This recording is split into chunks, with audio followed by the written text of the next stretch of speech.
Hello and welcome to my new little vegetable patch with some exciting developments to share with you.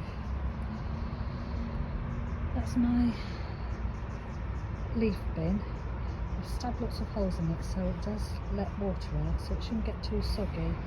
I've refilled it about 3 or 4 times. This morning I put some soil from this very rich humus and some green weeds and grass, as well as some more leaves on the top. But I think we're getting to the end of leafage now. As you can see, lots of the trees are bare. We've had some good old winds recently. So I'll take you along my path. By the way, I've already done this once this morning and I forgot to put video on. So I've rehearsed. So up here, it has been agreed 2 things.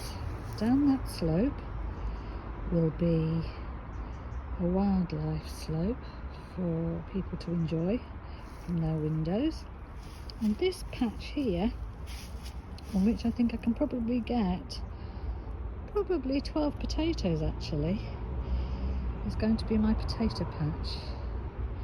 And we've got some cardboard coming, so I'm going to lay some cardboard and then lots of compost over the winter, a la Charles Dowding method of no dig.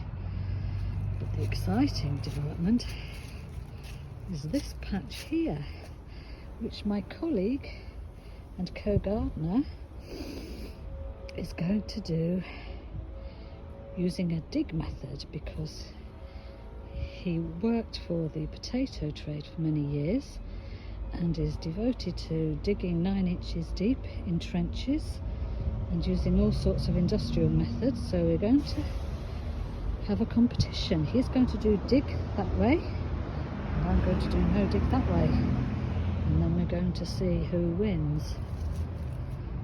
Let's hope it's me, but any success is welcome in the growing of potatoage. Now this row of leaves is actually my row of garlic, and what I've done, and I hope it's the right thing, is because I've had so many spare leaves lying around, I've mulched all my garlic plants, because we're due a cold patch, with a layer of leaves to keep the worst of the cold and frost off. The garlic is all coming up. I've had a look and it's coming up in a neat row along here. So that's all very hopeful. And then up here, this row does have broad beans coming up. Not coming up along there because sadly at the end, under about 2 inches of soil, it's some really big slabs of concrete, so which I couldn't move.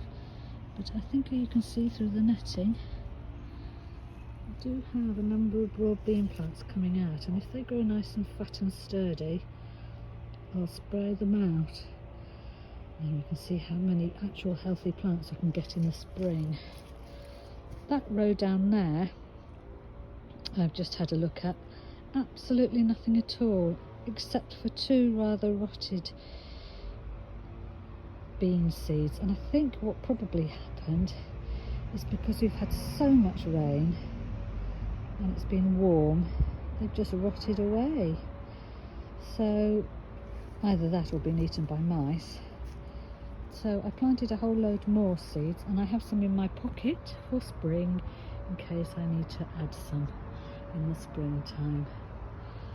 As I walk up here, I made a lovely neat row along this wall for tomatoes and peppers, and the wildlife has been at it and spread it about a lot.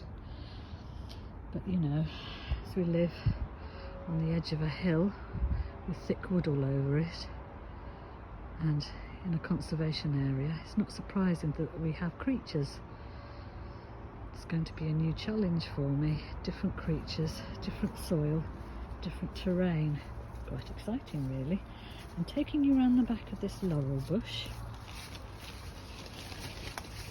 because at the back here I've got another big bag of leaves, which I just topped up with some green weeds in the hope that they will rot down.